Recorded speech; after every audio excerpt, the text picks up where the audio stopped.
안녕하세요. 홍양표 박사입니다. 저는 아이들을 실제 현장에서 이렇게 가르치면서 꾸준히 아마 처음부터 지금까지 한 30년 동안 꾸준히 시대가 바뀌어도 바뀌지 않고 사용하는 게 있는데 그게 바로 속담 카드입니다.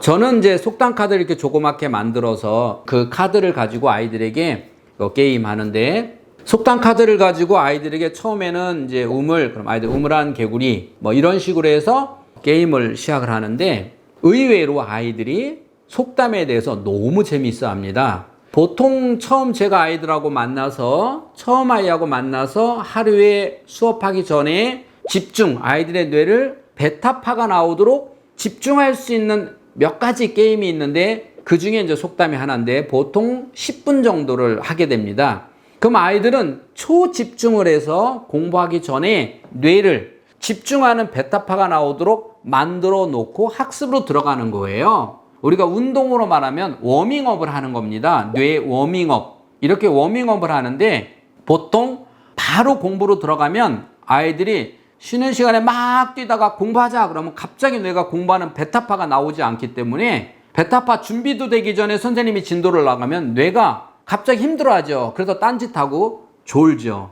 저는 아이들하고 수업할 때 바로 들어가는 적이 없습니다. 항상 10분 정도는 쿠키카드 게임이라든지 혹은 속담 이런 걸 통해서, 혹은 초재기 이런 걸 통해서, 예를 들어서 여러분도 한번 해보세요. 자, 눈을 감게 하고 준비 시작 하면 엄마가 초를 세주는 거예요. 한 셋까지. 1초, 2초, 3초.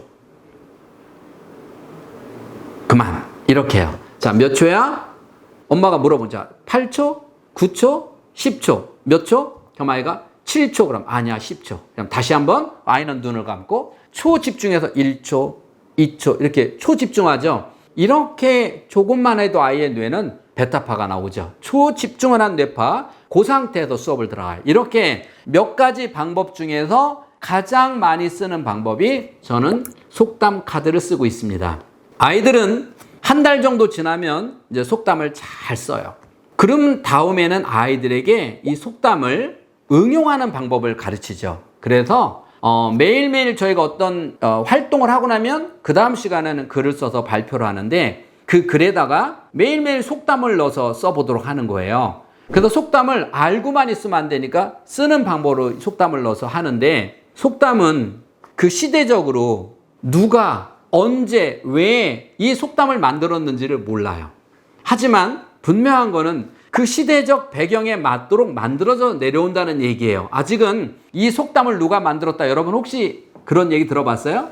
이 속담이 언제적 거다, 그런 얘기 들어보셨어요? 오래전부터 전해 내려오는데 누가 어떻게 써먹었는지는 몰라요. 그렇지만 정말 이 속담 안에는 참 많은 뜻이 들어있어요. 예를 들어서 여기서 우리가 시대적 배경을 또 이해를 시키는 이유는, 아마 여러분들도 그렇구나 이렇게 깨닫는 게 있을 거예요. 예를 들어 이런 거죠. 우리가 제대로 듣지 않아서, 듣는 뇌가 제대로 발동되지 않아서 잘못 쓰고 있는 속담 하나 예를 들어 볼까요? 어분아이 어떻게 찾는다? 어분아이 3년 찾는다. 맞죠? 대부분 이렇게 얘기를 한단 말이에요. 어분아이 3년 찾는다. 건망증 심한 사람들에게 쓰죠. 실제로는 어분아이 3면 찾는다잖아요. 3면. 한 면, 두 면, 세 면. 아이를 등에 업고 이렇게 3면을 찾으면서 계속 아이를 찾으러 다닌다, 이런 뜻이에요. 이거는 이제 잘 듣는 뇌고. 자, 시대적 배경에서 우리가 이해를 시켜야 되는 거는 이런 거 있죠. 너무나 쉬운 속담. 백지장도 어떻게 하면 낫다? 맞들면 낫다. 볼게요. 그럼 옛날에는 이런 종이가 아니라 무슨 종이를 썼나요? 한지였었죠. 한지는 주로 누가 썼을까요? 주로 한지들이 한번 뻔하죠. 양반들이 글씨 쓸 때 썼겠죠. 그럼 평민들이 한지를 쓸 때는 언제 썼을까요? 제가 어렸을 적만 해도 저는 한지 썼어요. 어떻게 썼냐고요? 문에다가요.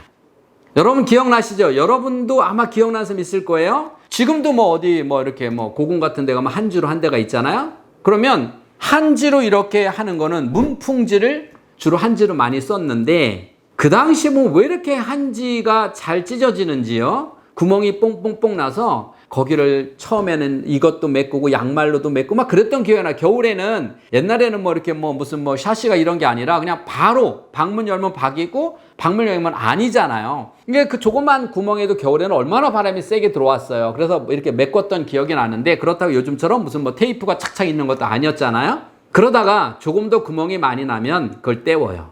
그게 이제 떼울 때 백지장 하얀 종이 한 장으로 떼워요. 여러분 혹시 문풍지 그 한지 문에다 붙여본 적 있나요? 한지를 붙일 때는 저도 어릴 때 해보니까 연 만들 때도 해봤고 해봤는데 풀을 만들어서 그땐 풀을 살 수가 없잖아요. 풀을 만들어서 이 나무에만 바르는 것이 아니라 나무도 바르고 한지에도 발라요. 그러면 요만한 거 바르려고 하는데 얘가 안 붙는 거야. 이렇게 하면 여기가 밑에가 붙고 잘 안 붙어요. 그래서 옆에 누가 이렇게 양쪽에서 자꾸 붙이면 딱 붙습니다.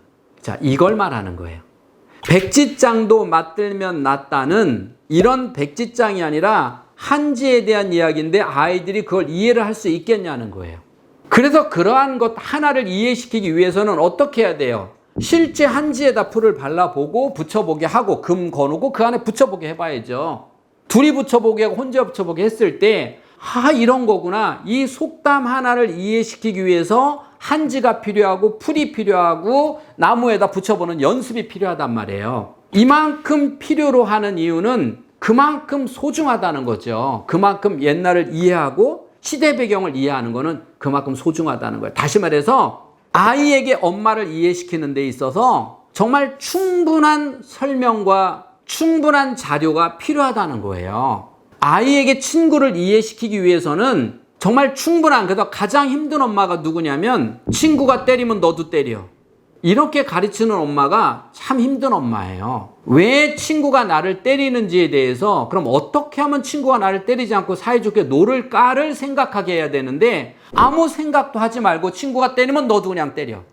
친구가 나를 왜 때렸을까? 내가 잘못해서 내가 욕을 해서 맞았는지 어떻게 했는지 이유가 있을 거 아니에요. 그래서 그 어떻게 해서 친구가 왜 가만히 있는데 때리진 않았을 거 아니에요. 뭐가 이유가 있을 거 아니에요. 그 이유를 들어보고 어떻게 하면 그 친구하고 사이좋게 놀을까를 오늘 가서 이렇게 해봐. 엄마 그런데도 또 때렸어. 그래? 오늘 이렇게 해봐. 이렇게. 엄마 이제 친구하고 되게 친해졌어. 이 친구가 성공하는 아이잖아요. 이렇게 상대방 입장에서 이해를 시키려고 노력하는 거는 언뜻 보면 우리 아이가 손해보는 것 같고 조금 바보 같은 느낌이 들어요. 왜 걔가 너를 때리는데 너는 왜 맞고 있어? 바보같이. 맞고 있으면 바보같이죠. 그러나 그것을 왜 어떻게 하면 안 맞을까를 연구하는 방법 그리고 훈련시키는 것이 그게 아이의 몫이고 엄마의 몫이라는 거죠. 여러분도 오늘부터 학교에서 혹시 원에서 그리고 가정에서 엄마와 아이의 관계에서 이렇게 진지한 토론이 이루어진다면 우리 아이는 커서 어느 위치에 갖다 놓든